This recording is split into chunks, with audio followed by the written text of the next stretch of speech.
Welcome to City on a Hill Gaming, a tabletop RPG actual play podcast. To find out more, download episodes wherever you get podcasts, or visit us online at cityonahillgaming.com, or by sending us an email at cityonahillgaming@gmail.com. You can also support us on patreon.com/cityonahillgaming. We hope you enjoy our show.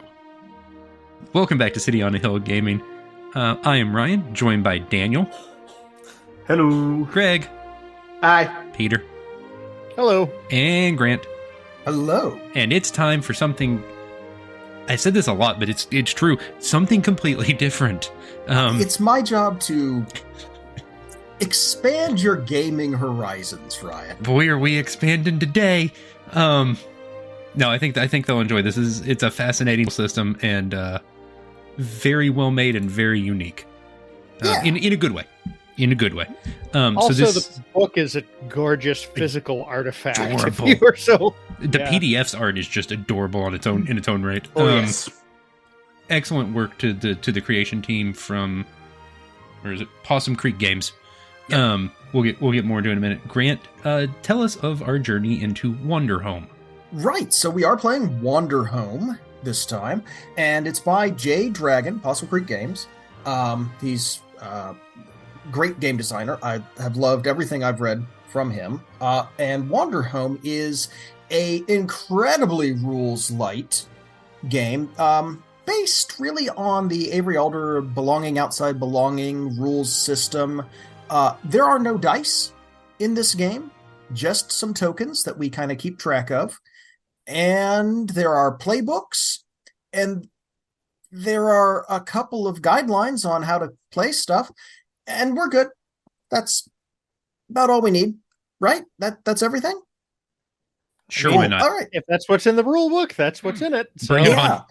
Yeah. It is going to be a very different experience, I think, for a couple of us here. I'll be honest with you, this is the most nervous I have been running a game for City on a Hill, because I really love this game and want to present it in a really good light.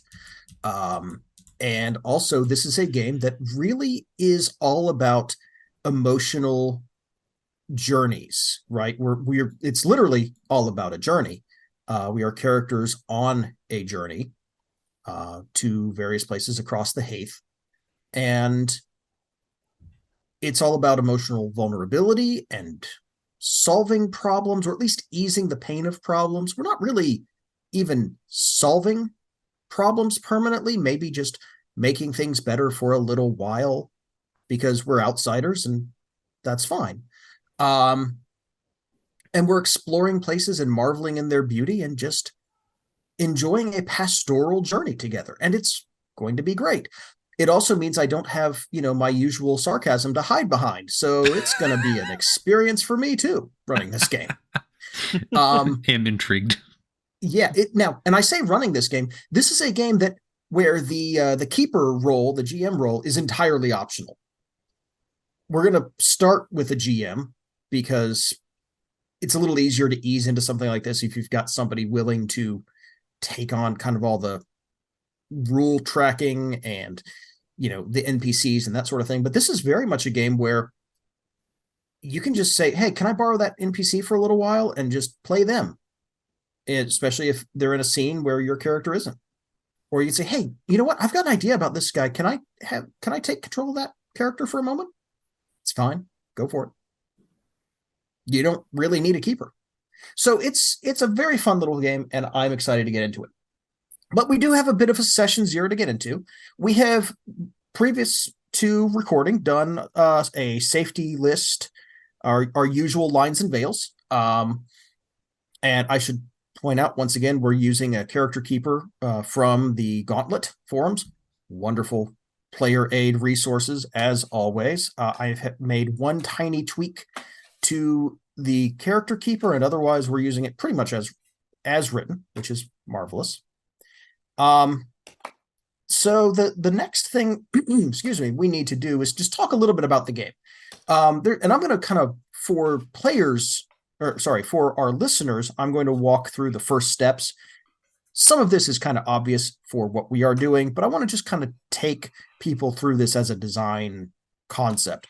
So a couple of questions here. How long are we expecting this journey to last?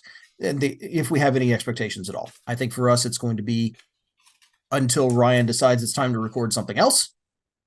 I was going to say couple sessions. Yeah. Couple sessions. We'll see how it goes. It could be Ryan falls in love with this, and this is just something we do semi-regularly. He could go, oh, this is a lot of work. Nope, I'm out. We'll see. Right. Do we want a more pastoral and upbeat journey, or a world that lingers more heavily on trauma and recovery? And for this, I'm going to open the floor up. How are we feeling? I'd rather do upbeat, honestly. My preference is always going to be the first one, but I'm willing to try either. Mm-hmm. And this is a spectrum, right? This is not a yes or no, one or the other. There's a spectrum here of, do we want more towards the one, more towards the other, all the way to one end, somewhere in the middle? Where do we want to land? I think more towards light and upbeat would be fine, but okay. I also I wouldn't mind a little dash of dark and lingering for contrast. Sure. Greg, any thoughts? I'm in that same that I'd prefer the nice lighthearted, but I don't mind a little bit of that dealing with the emotional toll type things. Okay. Yeah, let me jump in and say that I was kind of viewing this as a binary choice, and if we're going to do a spectrum, I'm kind of more with like Daniel and Greg on this, where it's a little bit of the, mm-hmm. the serious and sad is fine. I just don't want it to be like crushing. If it fits, if it fits the moment good, and then right, yeah, that's fine. I'm personally leaning a little towards like upbeat with a few moments of poignant here and there. Yeah, but not like, hey, let's be super depressing. I mean, like if our brand is built on one thing, it is really just soul-crushing, depressing, serious tones in our podcast. Yeah, that's why Ryan has me lined up for a Warhammer 40K game next time. I'm sad and scared. Hey, Ryan, I just told you what we're doing. We're not doing that. Yeah. I can't even How on earth could bit. You possibly make Warhammer 40K fit the content guidelines? Okay, so first we all need to read Horus Heresies. Yeah, listen, all of you need to read the entire Black Library. Books? Like, you shouldn't measure series in the same thing you measure football scores in. I like to think of it largely in terms of pounds. Oh, how many? You should not measure books. You should not measure reading material in stone. No. Anyway, because I occasionally measure myself in stone for the sake of it. No, because it's paper. It's not stone. Get out. I think we're all largely on the same wavelength as far as what we want here, so that's good. Yes. Now, do we want a more personal journey focused on mundane issues and quandaries, or do we want a heavier journey filled with mysterious and magical forces? And this is where I maybe want to step away for just a second and talk about the Haith. The Haith is the setting for Wanderhome.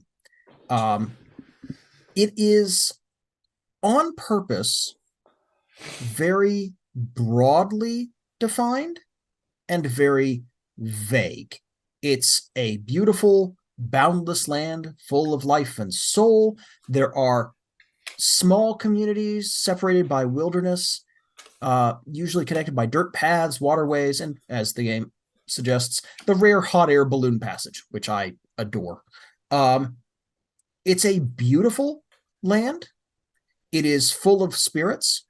And there are forgotten spirits kind of hiding everywhere, and all sorts of it's a beautiful pastoral land. It is also a land of animal folk. We are going to be playing things like pigeon merchants and squirrel musicians, and we're going to have a blast doing that. Livestock, by the way, is mostly buggy creatures, water striders and bumblebees. There's a class one of the playbooks is, I have a flock of bumblebees, I'm a shepherd, or bumble herd, or whatever.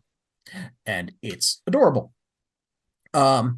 So that's how we kind of want to make things happen. Now, of course, that doesn't mean that there aren't other little things around, but by and large, if you're playing animal folk, the role of wildlife is replaced, and wildlife and livestock is being played by domesticated and wild insects, which is fun. Widespread culture of hospitality. We're going to be journeying. As long as we're not jerks, we're going to be welcomed with open arms. Doesn't mean that people won't have problems. Doesn't mean there won't be conflict. But we are nonetheless welcome into communities, by and large. And we're meeting people who are fundamentally good. And this is something that I think really sets this game apart, where the expectation is most people are fundamentally good. The only exceptions really are the mighty. Generals, lords, heroes, soldiers, people weighed down by power. They're still possibly good, but that goodness has been poisoned or suffocated in some way. Finally, the Heathland was recently caught up in war, but is no longer. This is not a place of violence, but it is a place where the effects of violence may still be lingering.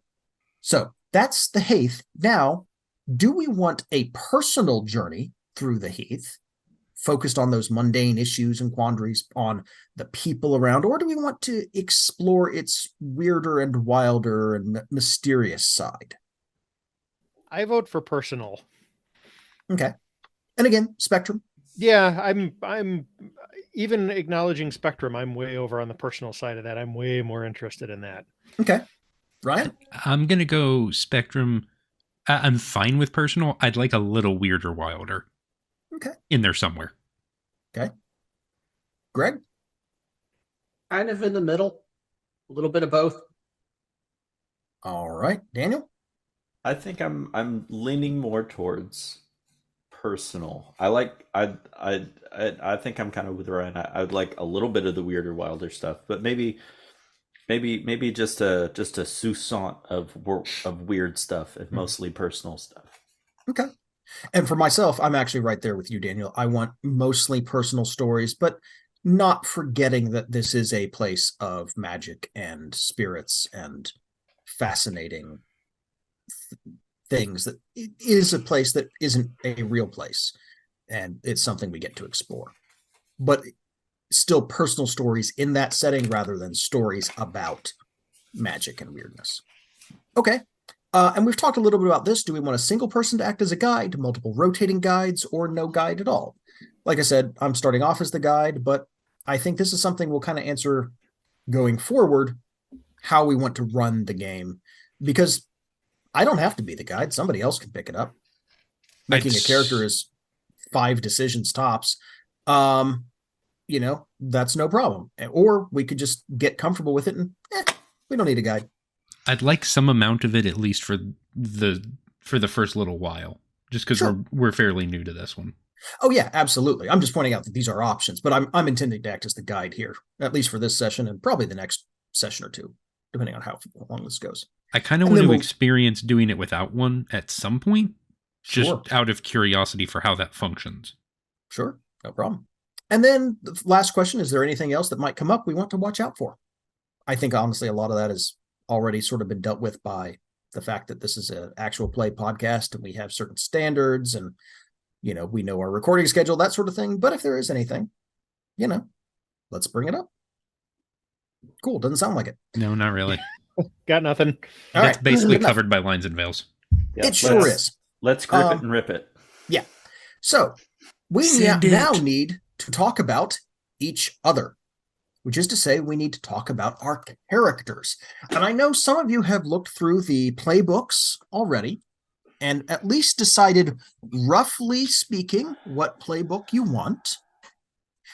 I would like to go through those because there are a couple of things that we need to talk about. And this session 0 is really part of the playbook process, is actually a little bit of not role-playing, but some character development, where we actually ask each other things about our characters and the relationships that we have. So who wants to start here? I guess I will, because I did a bunch of homework ahead of time. All right. No, that's fine. So I wound up choosing the Peddler playbook.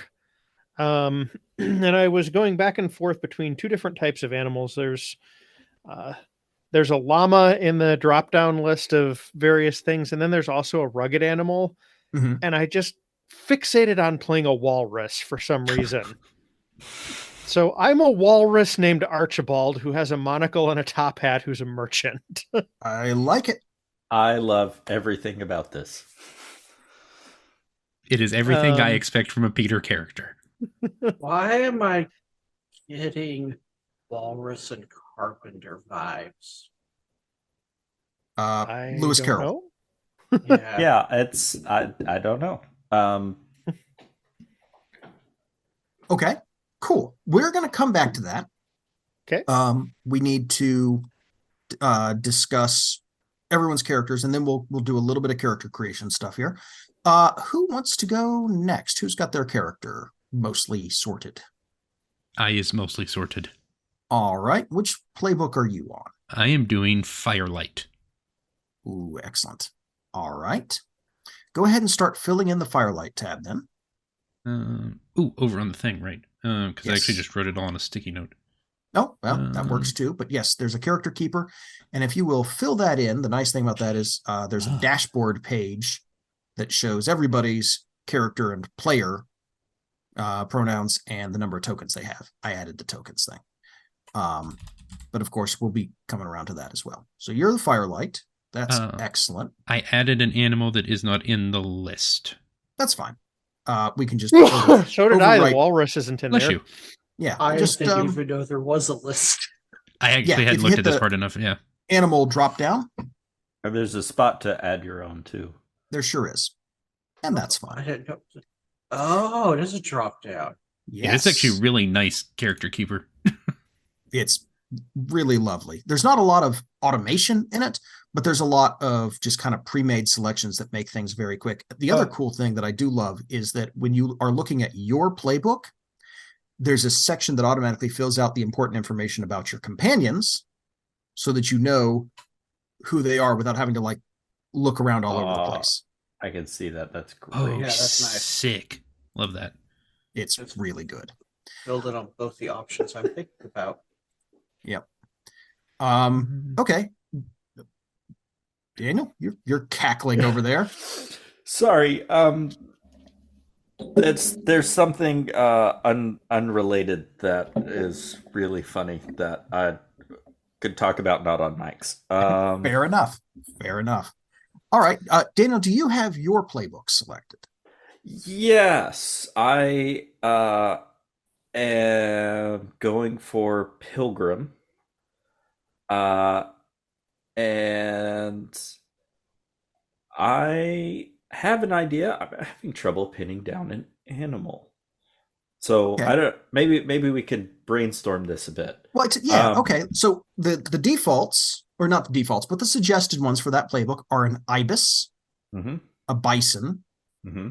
a ferret, a newt, a devoted animal, or a ceaseless animal. And which playbook is this? The pilgrim. This is Pilgrim. Pilgrim. So Pilgrim. well, maybe not that kind of Pilgrim. Oh, okay. That's probably best for our show. So, yeah, I like the idea of some sort of migratory animal. So I guess that would fit in ceaseless. But I don't know if I don't really want to play a bird person, because the first thing I thought of was a swallow, because that's what they do. But I got it. Never mind. Okay. We're good. I was going to say an elk, maybe? Yeah, caribou. Ooh. Caribou. Excellent choice. There you go. All How right. do I spell caribou? Caribou? I believe that's right. Geez. Okay. Someone Well, else. nobody do that but for us me. is going to see this, and the listeners can't spell check you if you get it wrong. So I spelled it perfectly, dear listener. Yes. He's got this. Don't worry about it. We believe in Daniel. Cool. All right. And then finally, Greg. I was hoping to narrow it down. I narrowed it down to two, and I was hoping he would have picked one of them, and that would have made it easy for me, but I made a decision anyway. Okay. I am going to be a penguin ragamuffin Excellent. named Uh, Pebble. Okay.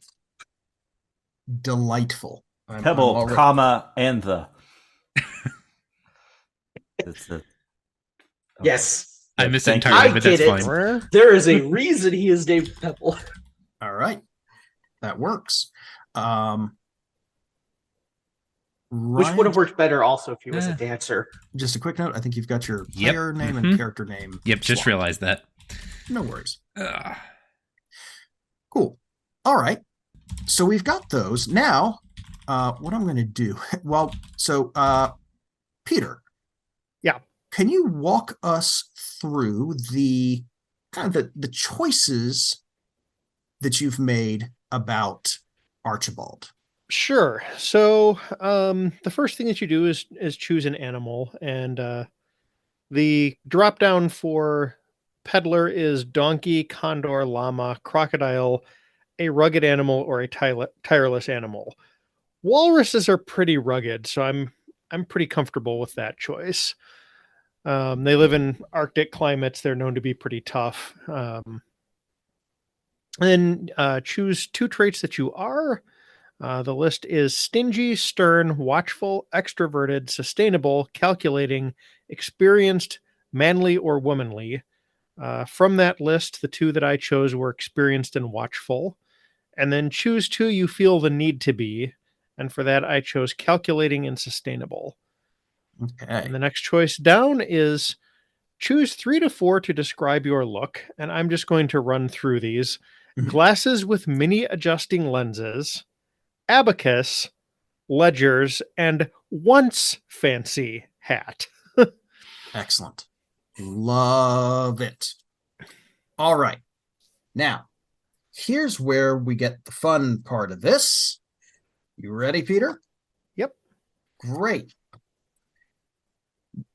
There are questions that you need to ask of the people next to you. And I'm going to say, just look at Zoom and tell me kind of who you see next to you on the Zoom list. Since it changes for everyone, Grant, why don't we just go by your Zoom list? I was Sure. going to say, Grant, that's you and Ryan from. Oh, well, ignore me. Obviously. It's just I don't you on mine. You're the only person. Well, Ryan is underneath me, but all right, otherwise you're next to fine. Peter, your neighbors here are Ryan and Daniel. Okay. All right. So there's a question you need to ask one of them and a question you need to ask the other. And there are a couple of selected questions. So pick one and pick somebody to put on the spot. Before we do that, Grant, where do the answers for those go? Just jot them down somewhere. Okay, because I found the spaces where the questions are. I just can't figure out where to put my answers. Yeah, I will say this character sheet does not have a lot of space to make notes on Details stuff. it is. You can put it in like the details on the cell, or you can just write it down on a piece of paper. Did you know we still use those? It's true. It's true. I use more sticky notes than the average per capita small country. You know what? That's not a bad system. I like it. But yeah, just jot them down somewhere. This is more character development and a little bit of personal backstory stuff. Maybe I'll edit the sheet to leave some space for it later, but for right now, we'll just go with that. Okay, let's see here. But it is neat to have the questions. Daniel, why did we start traveling together all those years ago? All right, remind me your wait, I can just look at this. I don't need you to remind Yep. me. Don't tell me anything. Sick feature, bro. Sick feature. Love that. I believe we started traveling all those years ago because I like to travel light, so I could always help hold your wares and supplies because I enjoy lifting things. And I like traveling with you because I feel like it's part of my calling is to go where I'm needed. And as it turns out, you also tend to be where I'm needed. So it was it's just an arrangement that worked very well. I could carry stuff for you, and I always found a way to make myself useful wherever you landed. All right. Ryan. Season. Wait, is that what do you your give character? me that I can't get anywhere else? Someone who actually knows the roads you traveled for work. The correct paths to take, the safe ones. All right. Those are some good answers. I like them. Very good. Thank you, Peter. Thank you, Ryan. And Thank you, what I'm doing, just in case you guys want to emulate this, is I'm just putting it as a cell comment. I chose the question out of the drop-down menu and then just commented the cell in Google Docs, and that seems to work pretty good. Yeah, that works well. Clever. All right. And just for fun, I'm going to use this opportunity to talk about what our characters can do in Wanderhome. Okay. So there's a token-based economy, like I said. You get a token whenever you inconvenience yourself to help someone else, give someone something you hold dear, do something kind without getting anything in return, leave an offering to a small or forgotten spirit, speak your true feelings on a subject, take a moment to bask in the grandeur of the world and describe it to the table, take a moment to watch a tiny moment of beauty and describe it to the table, or take a moment to marvel at something no one has ever seen before and ask the table to describe it. You spend those tokens in order to provide a solution for an aspect of a material or an immediate problem, ease someone's pain if only for a moment, keep someone safe from the difficulties of the world, allow someone to connect with you on a personal level, give something that has the potential to change someone fundamentally, reveal something hidden about the person in front of you and ask them what it is, tell the table something important about the place you're in, or listen to the shared wisdom of the small and forgotten spirits and ask the table what they tell you. Now, the peddler has some other things that they can always do. Know someone who can help, intensely examine something, sit down and do the math, trade for or trade away one of your many wares, ask, what can I do for you? Or say, I have a deal for you, and give them a token if they hear you out and consider it. Also, there's one other thing that I should mention. Mm-hmm. I've got a your goods thing that I had to make Let's decisions talk about on. the goods. So you have a sturdy and resolute beetle who carries your supplies on its back. Choose 4 wares you regularly barter with and tell the table which is the one you value most. So my 4 choices were novels, manuscripts, and anything else crafted by storytellers, nails, tools, and anything else forged from melted down weapons, honey, wool, and anything else created by bugs, and fruits, vegetables, and any other dependable produce. And my character, I think, values the nails, tools, and anything else forged from melted down weapons the most because it symbolizes the time of peace we are in. Okay. Who wants to go next? Sure. All right. Ryan, tell me about Bria. Is that the name? Yes, Bria. Okay. Bria Splittail. Yes. My skunk firelight. So choose 2. You try to always be is patient and present. 2, you know you can't be positive and enough. A couple things to describe the look are wooden staff, a big brim hat that covers her eyes, a box of medical supplies, and a very, very bright, like darkness piercing eyes. Okay. And I picked skunk is not one from the drop down. It was one I picked. I looked through a list of nocturnal animals and settled on skunk. Because skunks do not get enough appreciation. From myself included, to be fair. And then I'm supposed to choose one you always keep lit with you and tell the table about it. The one I picked. And these are, just to be clear, what are these objects? So most of them. These are choose one light you still keep lit, right, and one that died out long ago. Tell the table about them. And the character keeper, they're a little different than they are in the book. So I had to change one of my picks, but that's fine. So the thing I always keep lit, I think it's possible it's a list from something else, I think. But I picked the one it's an ocarina carved from a seashell, gifted to me by an imaginative child. Yeah, I think that is from a different playbook. I think that's actually from a different playbook. The one I had written down, and I may just type that in instead, is in the actual playbook itself. is... These are from The Dancer. That's That's why. what it is. Okay. Yeah, they showed up on that one, but that's fine. It's a simple wooden incense holder shaped like a crashing wave that anchors her to her faith. And then the one that died out years ago is a passion in her heart that burns for the rebellion. And then I have a companion that is a firefly that sleeps during the day and lights up paths at night. Her name is Flit, and we grew up together, and she is unnecessarily, to Bria, unnecessarily honest. Much to Bria's chagrin. Fun. And some things I can always do are pet my firefly, notice the time of day, illuminate something in darkness, keep walking, say, watch your step, and ask, do you need a hand? And then I guess all I have left is the 2 questions. Yes, and you're asking those of Greg and Peter. Okay. Then I will do the first one for Peter. Why does my firefly like you so much? I have some kind of produce that it just thinks is wonderful.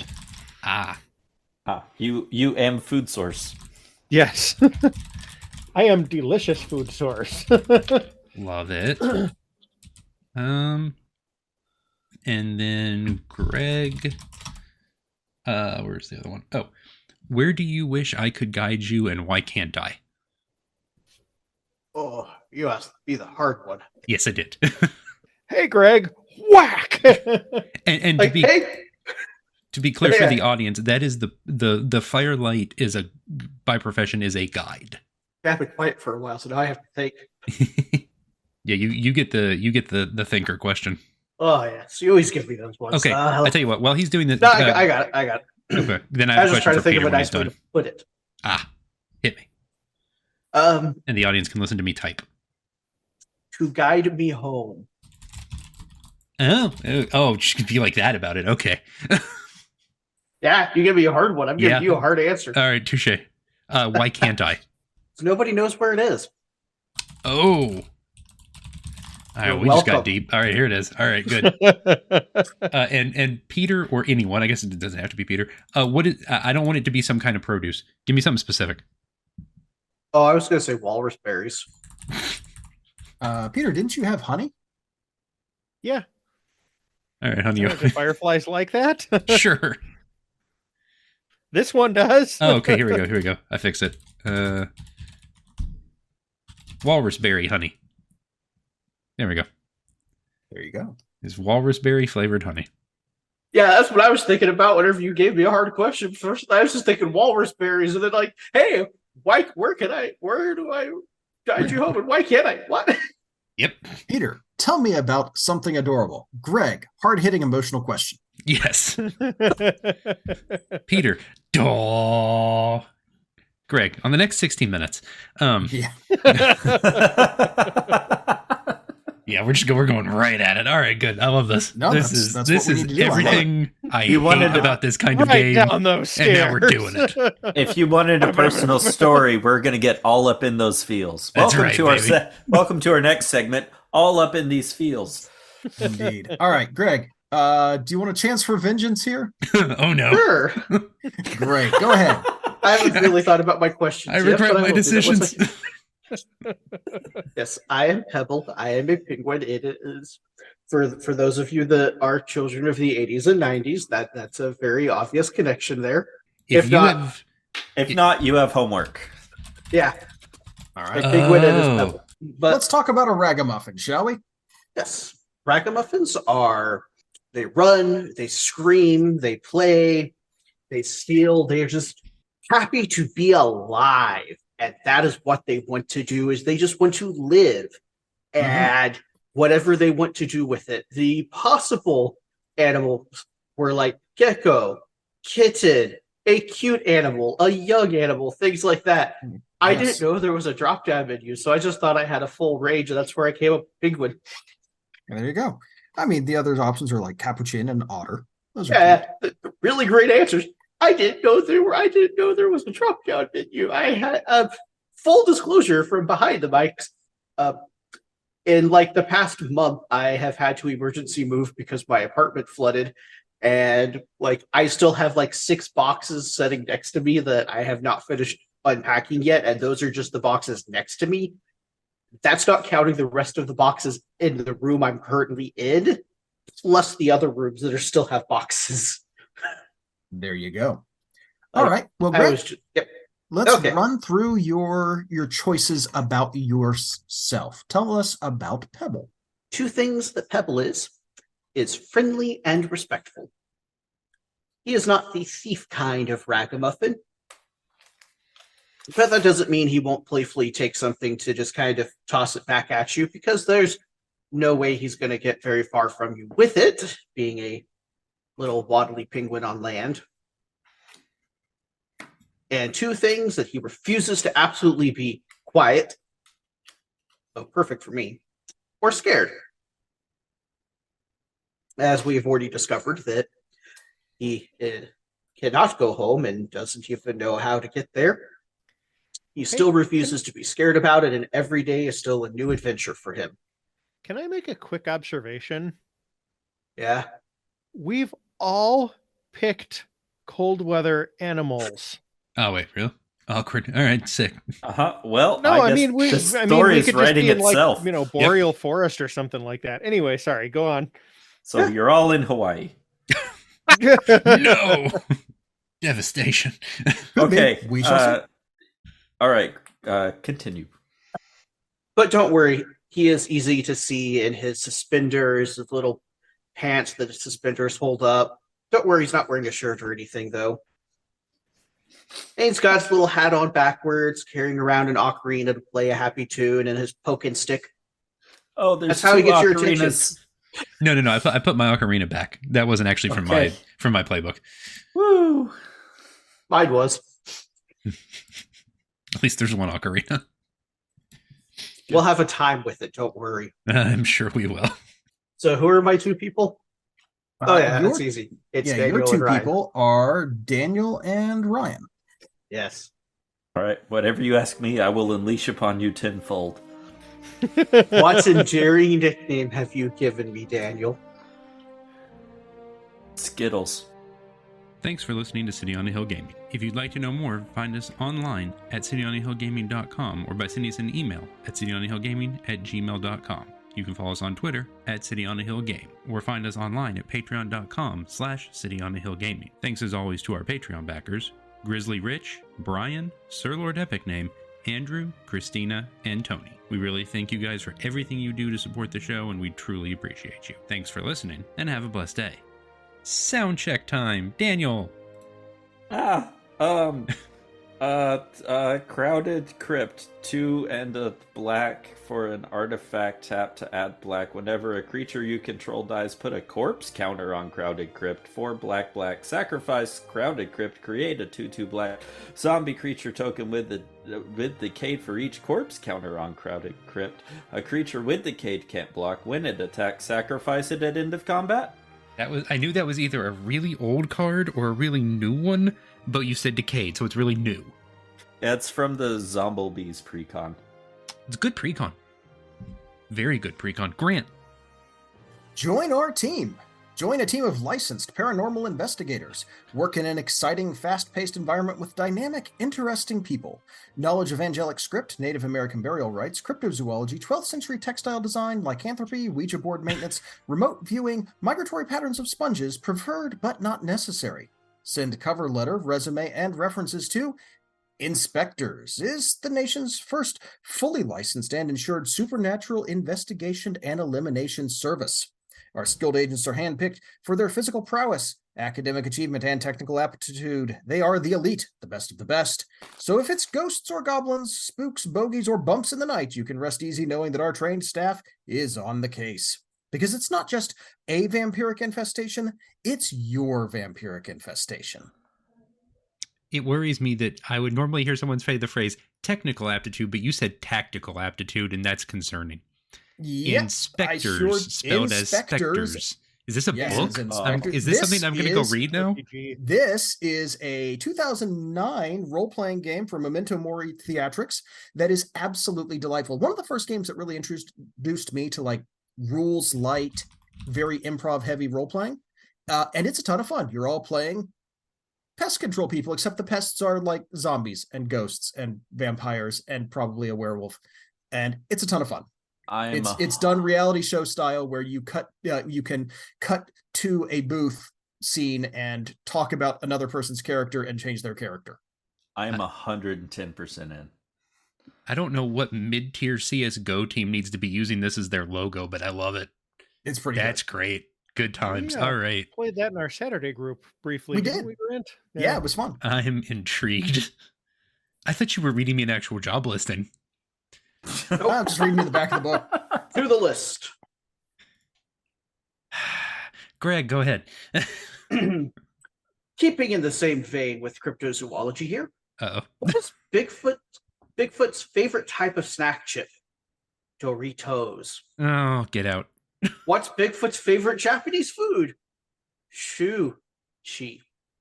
Who is Bigfoot's favorite movie character? Tomater. Oh, yeah. Ugh. I'm glad How does Cameron's not here. Bigfoot- He'd have left. How does Bigfoot capture special memories? With a photo. Yeah, there it is. Oh, Foot Those puns. those were upsetting. That's Oh, I have more if you want more. no, I don't. nobody I really- does. I really don't want more. I don't think. Yeah, I get enough from this for my kids. Thanks. But don't Yeah. you want to know who Fish Bigfoot's puns were favorite bad. Greek philosophers are? Plato. Plato. And Socrates. Oh, Oh. Ugh. that one's too far. Peter, save us. Viv didn't see anyone until she reached the bakery, which was reliably busy. At this point, she figured that if enemies from across the sea lay siege to the fortress walls, there would still be a line at Seasong, and some of the besiegers would probably be in it. What is this from, and when am I going to read it? It's from Bookshops and Bone Dust by Travis Baldry. I'm intrigued. Prequel to Legends and Lattes, which is an amazing book. Oh, Oh, Right, that one I've I have seen heard that of. one around. yeah. Just Um, came out earlier this month. Okay. What a, ladies and gentlemen, what a sound check that was. Well, we've been away a while, but we haven't missed a step. Nope. Hey, Coming in I had aggressive, some baby. bad limericks prepared if I couldn't find something to read, so it's fine. Always acceptable. All right, here we go. Is it though? I'm Yes. disappointed you didn't just assume it was. I have no idea.